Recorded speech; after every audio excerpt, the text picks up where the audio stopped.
Selamat sejahtera murid-murid. Selamat kembali kepada video tentang karangan. Kali ini kita akan tulis sebuah lagi karangan tentang terima kasih bomba. 我们会写一篇作文关于感谢消防员。Murid-murid boleh merujuk kepada buku teks muka surat 44. Buku teks muka surat 44. Okey. Jadi, apabila murid-murid melihat kepada gambar ini, adakah murid-murid teringat apa-apa tentang kereta bomba ataupun ahli bomba? Kalau tak ingat tak apa, cikgu akan tunjuk beberapa keping gambar. Seperti gambar ini di mana kereta bomba datang ke sekolah. Biasanya ahli bomba akan datang ke sekolah. Mereka buat apa? Selain daripada berlaku kebakaran, mereka akan mendemonstrasi bagaimana menyelamatkan orang daripada bangunan tinggi. 那消防员来学校呢，不一定是因为发生火灾，而是呢，他要向同学们示范如何在高处救人，ataupun menggunakan alat pemadam api， 或者是指导同学们使用灭火器， ataupun membimbing murid menggunakan bilik air untuk memadam api， 又或者是教导同学用水管来灭火。Okay, itulah sebab ahli bomba datang ke sekolah. Mereka memberi ceramah untuk memberitahu murid-murid langkah-langkah untuk melindungi diri daripada kebakaran, membimbing apakah langkah yang patut mereka lakukan semasa berlaku kebakaran。那消防员他来到学校的时候，他是要告诉同学们，我们要在遇到火灾的时候该做一些什么事情呢？ Selain itu, kita juga boleh melawat ke balai bomba, seperti melawat tentang peralatan-peralatan di balai bomba. Murid-murid boleh cuba menggunakan bilik air。同学们呢，也可以去消防局，去参观消防局，去试一试使用这个水管，可以感受到它的力量是多么的强大。Adapun murid-murid boleh belajar bagaimana keluar daripada tempat kebakaran。同学们也可以学习如何从火灾现场逃走。Adapun murid-murid boleh melihat kepada kenderaan di balai bomba seperti motosikal ini。同学们也可以去参观消防局里面的交通工具，比如说这辆摩托车。Ataupun mereka boleh mengambil gambar di balai bomba。同学们呢也可以在消防局拍个照，留个念，代表我们来过。Ataupun murid berpeluang untuk menaiki kereta bomba, melihat akan peralatan-peralatan di dalam kereta bomba。同学们也有机会乘搭消防车去看一看消防车里面的器具。Okey, jadi masihkah murid-murid ingat akan lawatan anda ke balai bomba？ 同学们是否还记得你们参观消防局的经历吗？ Kalau murid tak pernah pergi ke balai bomba, tak apa。 假如同学们没有来过消防局也没关系。 Murid-murid boleh bertanya kepada rakan-rakan anda。 同学们也可以去询问你这其他同学 tentang pengalaman mereka melawat ke balai bomba， 关于他们参观消防局的经历。 Okey, jadi apakah tugas bomba？ Tugas maksudnya 工作。消防局的工作是什么呢？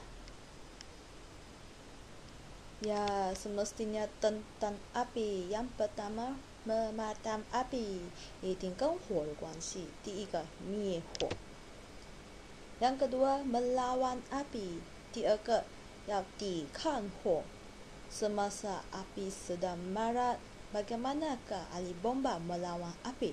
当火正在蔓延、燃烧的时候，消防员要怎么去抵抗这个火呢？ Semestinya mereka ada pengetahuan sendiri， 他们肯定有他们的学习到的知识和技能。Yang ketiga, mencegah kebakaran.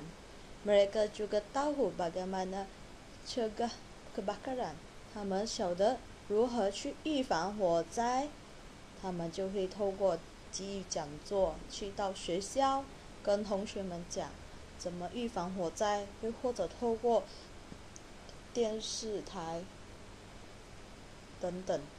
Mereka juga boleh memberitahu cara-cara untuk mencegah kebakaran semasa mereka berada di sekolah ataupun melalui rancangan televisyen dan sebagainya. Selain itu, ahli bomba juga menyiasat punca dan keadaan kebakaran. 消防员也会调查火灾发生的原因和情况。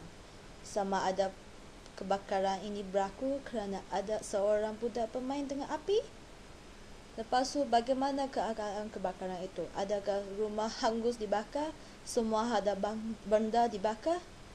消防员可以调查是否这个火灾缘由是因为一个小朋友玩火呢？那屋子的状况是不是被烧毁了呢？财产是不是被烧没了呢？ Itulah tugas mereka. Selain itu, ahli bomba juga melindungi nyawa dan harta benda dalam sebarang bencana. 消防员也会保护人类的性命和他们的财产，不管发生什么灾难。Ya, dalam sebarang bencana, tak semestinya dalam kebakaran. 不一定是在火灾的时候。Selain itu, mereka memberi nasihat tentang langkah-langkah melindungi diri daripada kebakaran. 他们对于保护自己的方法，在火灾发生时保护自己的方法，他们会给予劝告。Seperti semasa murid-murid melawat ke balai bomba ataupun semasa mereka datang ke sekolah untuk memberi ceramah. Selain itu, mereka juga menjalankan tugas-tugas lain. 他们也做其他的工作。Apakah tugas-tugas lain? Dapatkah murid-murid dapat fikirkannya? 同学们是否有想到吗？ Ini kita akan lihat apakah tugas ahli bomba yang lain berdasarkan gambar-gambar ini. Kita lihat pada gambar pertama, di mana Aidil menelefon Chun Han kerana rumah Aidil dimasuki ular。那我们第一张图片可以看到 Aidil 致电给Chun Han，因为 Aidil 的家有蛇入侵了。Chun Han datang ke rumah Aidil, dia tidak berani menangkap ular itu.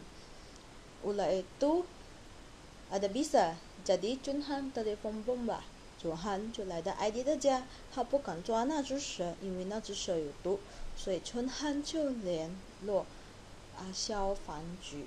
所以从这里我们可以看到， di sini kita boleh tahu bahawa tugas bomba juga menangkap ular。他们的工作也包括抓蛇。Gambar ketiga, 第三个图片 pihak bomba timba membawa alatan menangkap ular, sangat cekap, sangat berani。那消防员就抵达了，他们带了他们的工具，他们很有效率的，也很勇敢的去完成他们的任务。第四张图片 gambar keempat, ular berjaya ditangkap.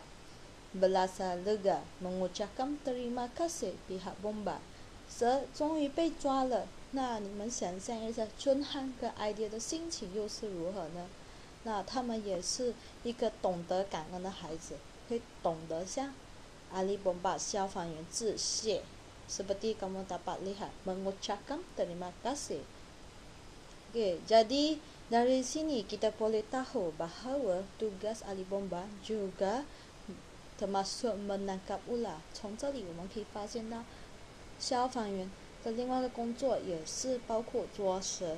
Jadi jika keadaan sebegini berlaku di rumah Anda, murid-murid boleh menelefon ahli bomba untuk datang menangkap ular。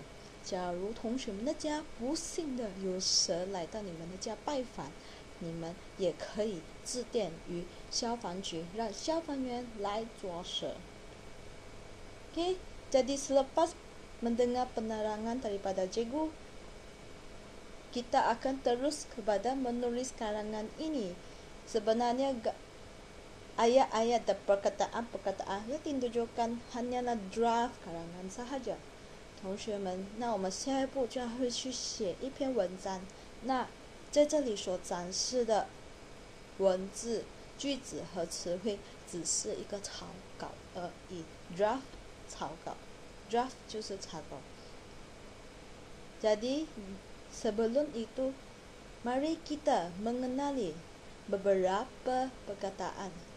那之前我们就要来认识一些的生字。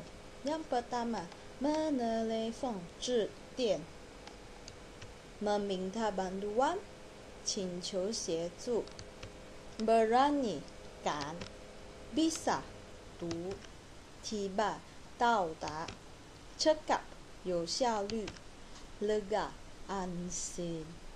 Jadi dengan pembendaharaan kata ini, murid-murid boleh faham apa maksud semua perkataan ini, maka kamu boleh menulis karangan dengan lebih berjaya。当同学们明白了这些词汇，相信它可以帮助同学们顺利完成这一篇文章。Oke, bagaimanakah kita menulis karangan ini? Cikgu hanya menunjuk perenggan pertama sahaja. Ini, tengok. Draft yang ditulis adalah petang Ahad. Rumah Aidil dimasuki ular. Aidil menelpon Johan meminta bantuan daripadanya。星期日下午，艾迪的家有蛇进来，艾迪致电于春汉，向他求救。这只是一个简单的句子。Inilah hanyalah ayat yang sangat mudah sahaja。这只是一个草稿，ini hanyalah draft。Tapi dalam karangan kita seharusnya menulis karangan kita dengan lebih baik, dengan meluaskan perkataan-perkataan ini。当我们写一篇作文时，我们要把一个段落写得更丰富，我们可以扩写这一些句子。Seperti contoh ini，就像以下的例子。Pada petang Ahad yang lalu, dapur rumah Aidil dimasukkan ular. Aidil menelepon Johan. Dia meminta bantuan daripada rakannya itu。那同学们，你们可以看到这一个下面的段落。pada 它加一个 pada， 红色字是加的，还有yang lalu也是加的，红色字都是加的，所以我们可以看到，我们是可以如何扩写这个句子。Kita boleh tahu cara kita meluaskan perkataan ini menjadikan sebuah perenggan yang baik. Jadi inilah cara menulis sebuah karangan berdasarkan draft. Okey, jadi murid-murid boleh pergi ke Google Classroom anda, klik kepada tugasan ini dan tulis karangan dalam Google Docs ini, di mana cikgu sudah menulis perenggan pertama di bawah. Murid boleh teruskan menulis karangan ini berdasarkan draft yang dibagi。那同学们记得按这个karangan terima kasih bomba， 它会展示以下的 Google Docs。